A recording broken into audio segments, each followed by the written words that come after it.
Good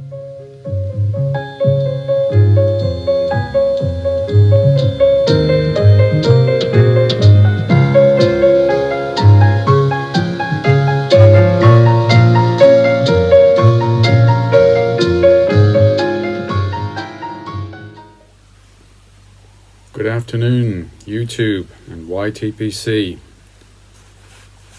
Just in the Tardis, doing a few adjustments for a planned jump in a week or two.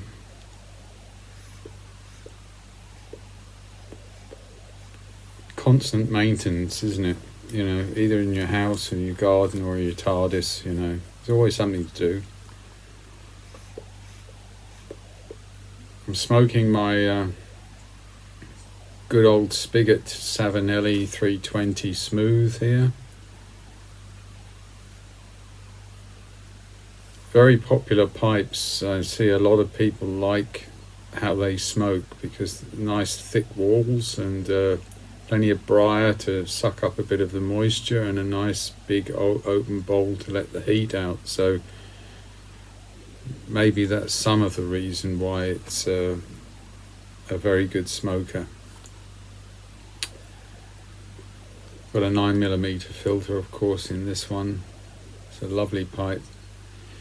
I was rummaging through my tampers and realized I did a tamper review about 1.5 years ago, and of course the collection has grown quite a bit. So I thought I'd give you a quick look at the state of the nation in tampers for Redcoat's Renaissance. Take a look. So this is my collection of tampers as of today. I did a video about 1.5 years ago showing my tampers at that time, and it's amazing how the collection has grown. So I'll just walk around it, and this is 95% of my collection. There's about 3 or 4 tampers in other places that I can't get to at the moment, but this is very representative of the sort of collection I have. So let's walk around it here. So this is one I got with a Ben Wade pipe, a Burlington model, and they gave you a tamper with it. You sometimes get these. This is actually a Passatory tamper, very nice, with wood and a spike, of course, at the top. And I do find the best tampers are the ones with somewhere a spike of some kind on them, because you just miss it otherwise if you like to get a bit of ash out the halfway or 2/3 point. This is from Jordan, the Prairie Pipe Shop, who made me a lovely horn pipe, and he did this fantastic tamper with it, which is just beautiful if you catch the light with it like that, you know. A masterpiece, and the pipe is equally brilliant. Fantastic craftsman, Jordan. Next is one I got from J. Mouton, who had some of these lovely antler horns and put a brass cap on it, and it's a lovely tamper. Can use that as maybe a spike, but really classic, beautiful tamper. Then Tamper Tantrum, who's a excellent carpenter and wood crafter, and he's done this lovely spiral tamper with a little pad on it there, and again you can move ash around with this if the bowl is wide enough. That's a really beautiful carved wooden tamper. And I've got one that somebody gifted to me, can't remember anymore, but that's lovely, beautiful wooden tamper.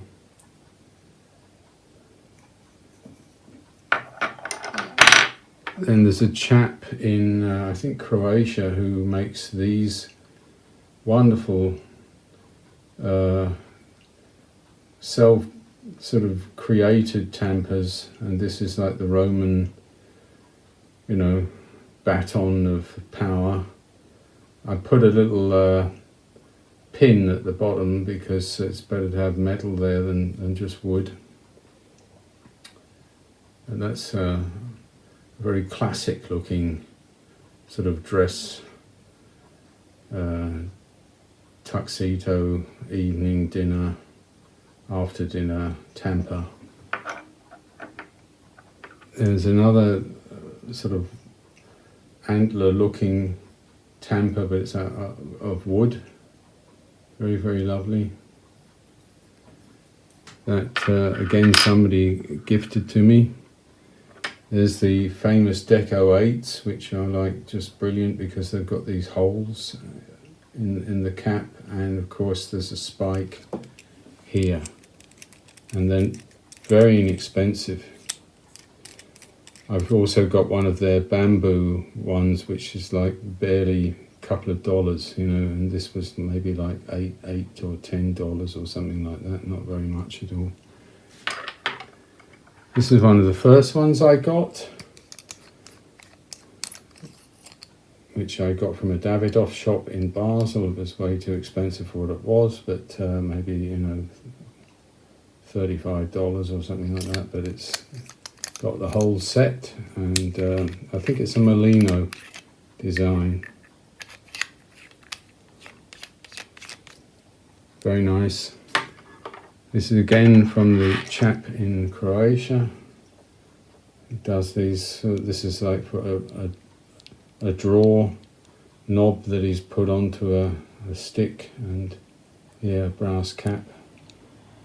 Very original kind of tamper. Then I've got a whole series of Larry Blackett tampers. You recognise Dracula, the cross, the stake, 3 of his vampiresses, and then his Christmas series. I've got a Santa Claus, I've got a snowman, and a lovely lamppost, and Bouncing Betty as well. And I got one of his chess pieces and a corn cob. So moving round a bit, just on the back row, these are sort of ones I just knocked together, you know, out of bits and pieces. One I could hang up somewhere, and the Federation version, just putting a badge onto a bolt, you know. And you've seen a few times the cologne bottle top with that bolt in it. And then I've got from 80s Child, these are gifts given to, I think John Panzer got them from 80s Child, a piper in Germany, who, and he had several of them, so he gave 1 or 2 to me. Very nice. Bullet tampers. I've got quite a few of these bullet tampers. There he is, 80s Child. Very nice tamper. These are not live shells, at least I hope not. And this is one I knocked together myself. Onward Christian Soldiers, I call that one. And then there's a whole series of bullet tampers here of various kinds. Just either capping them with a screw, or putting 2 bullets together, or putting a stone in it. That was from the road project in front of my house to commemorate it. And you know, you can just put a rubber cap or something like that. Or I found this in my drawer and a grommet and made a different version. You know, there's no end to what you can do with bullets if you want to. So, put the bullets away and return to the main sequence. So, after the cob, I've got Admiral Lord Nelson. I'll put a link to this shop because he does a lot of pewter reproduction tampers made from original antique tampers, which are expensive, of course, but his pewter replicates are actually only about $15 or something like that. Then I've got the devil's head, which I got on eBay and was for Halloween. Rather sort of scary tamper, that one. And then I've got this lovely figurine, a naked lady. I put this on one of my watch chains as a fob and a tamper, so that goes on a watch chain. Then I've got the Raven's Claw, which is a lovely one, I think, very special. And the Scottish Thistle, nice one. This is Sir Walter Raleigh, which you've seen, one of my favourites. And Sherlock Holmes from Peterson. Several people have one of those, or many in YTPC, I think, with their Peterson pipes. This is very much like Francis Drake, I think, this tamper. This is an original brass antique tamper, again on eBay or Etsy you get those. This was also Admiral Lord Nelson, but in brass. Begins the brass series now here. This is the Monk. That also was from the gentleman in Croatia who does these beautiful brass ones as well as these wooden ones. That is William Shakespeare, and that's an Astley. Can't really see it very well, I think. Yeah, you can. Astley, England. And those are very collectible if you get one of those. And can be a bit pricey. Then there's Old Nosey. His Grace the Duke of Wellington, which is also an Astley original. Caricature of the Duke of Wellington with his very large nose. They used to call him Old Nosey. Then I've got the Jack the Piper series, Venus de Milo, absolutely beautiful with this jeweller's brass. There's another one from Jack. Very, very lovely. And here this one with the Roman column, which is just beautiful. And then I have good old Gandalf here, the wizard, fantastic. So that's the collection at the moment, the state of the nation. And somehow you just can't have too many tampers, you know. I've got another one from Jack coming, the Big Ben tamper, which I always admired and decided to get one. But they're beautiful objects in their own right, as well as being useful for tampers. Well, as I said, that's about 95% of them. There's a few ones I didn't show, like this bamboo one, which is, you should get one of these. These are like a couple of dollars, Deco 8. I think smokingpipes.com does it, with the holes in the bottom.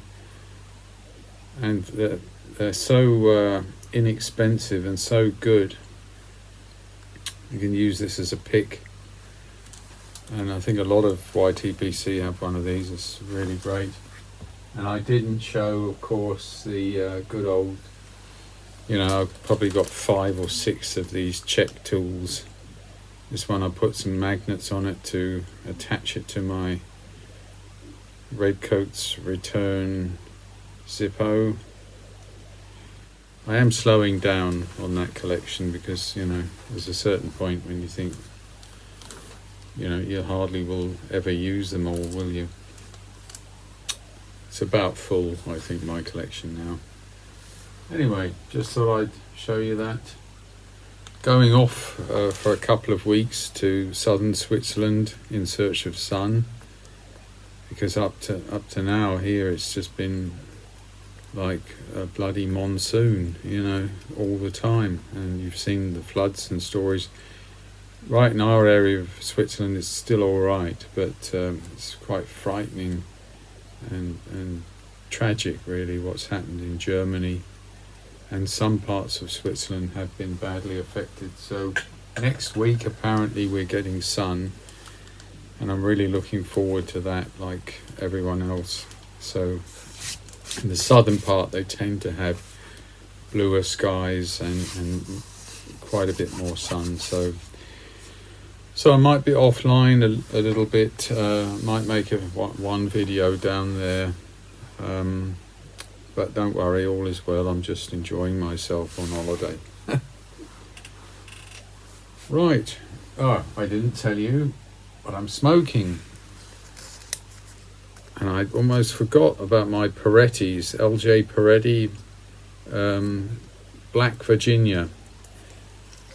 Black as the ace of spades, this. You'd think it would be black Cavendish, but it's not. It's dark fired Virginias, various Virginias with a moderate vanilla topping, and it's really, really good. It reminds me of Trout Stream, but it's a sort of vanilla and not caramel, you know. But it's quite different in its texture and smoke to let's say a heavy black Cavendish blend, which I like as well, but this is just very, very good and speaks for the great house of LJ Peretti, who make unbelievable tobaccos. Wonderful. So that's the advantage of having a huge cellar here. It's my tobacconist. I'm going to buy very, very few tobaccos in future, because I calculated this will keep me beyond, you know, the end of this century. So really got a lot there, but it's nice because I've got a huge choice, which is you know, I keep discovering stuff that I'd forgotten about, so that's a wonderful thing. Anyway, you take care, everybody. Look after yourselves. Stay out of the rain and find some sun somewhere. I'll see you in about a week or so, around then, about something or other. Take care. Cheers. Bye bye.